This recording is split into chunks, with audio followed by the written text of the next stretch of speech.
How many you got in there? 50,000. 1 week's time. This has been a fight that's been going on for a long time now. What makes this different? Why not?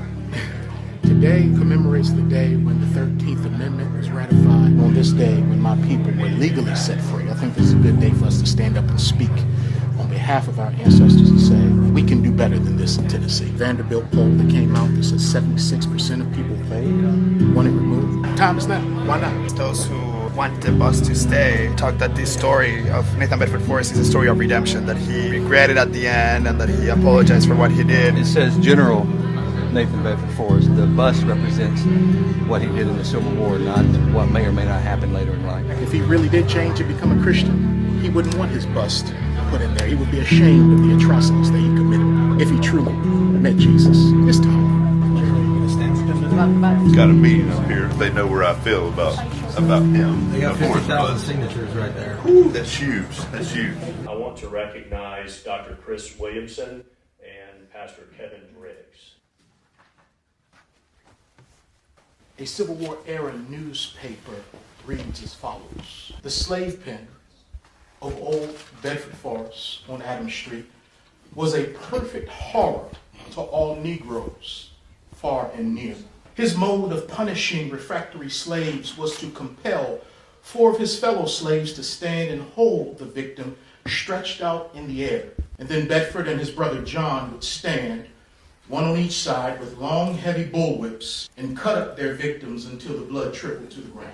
Women were often stripped naked and with a bucket of salt water standing by in which to dip the instrument of torture. Heavy leather thong, their backs were cut up until the blisters covered the whole surface. One slave was whipped to death by Bedford, who used a trace chain doubled for the purpose of punishment. The slave was secretly buried, and the murder was only known to the slaves of the prison, who only dared to refer to the circumstance in whispers.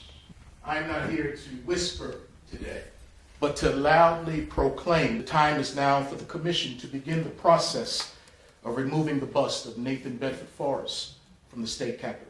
You cannot frame redemptive history around an evil terrorist like him. Taking the bust down does not whitewash history, as the governor once suggested. Putting the bust up in 1978 was the actual whitewashing of history. His bust was placed there out of spite, to make a point that the ethics of the Confederacy still live on. But that day has passed.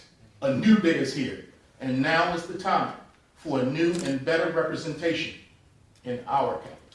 Our 50,000 signatures in 1 week's time. The petition simply said it's time to move KKK Grand Wizard bust out of the state capitol building to show that Tennessee belongs to all of its citizens. Our own state museum, Nathan Bedford Forrest, is said to be a terrorist. Representative Faison said that while at one time he was against removing it, now he is in favor.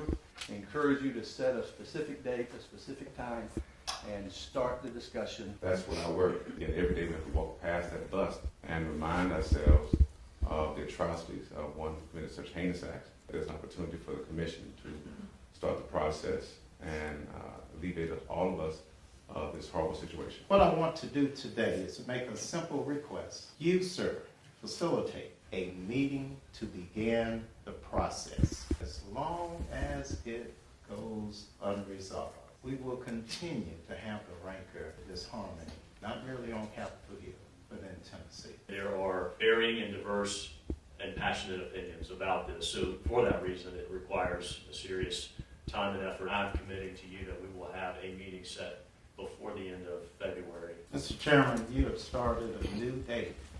This is a new morning, a dawn in Tennessee.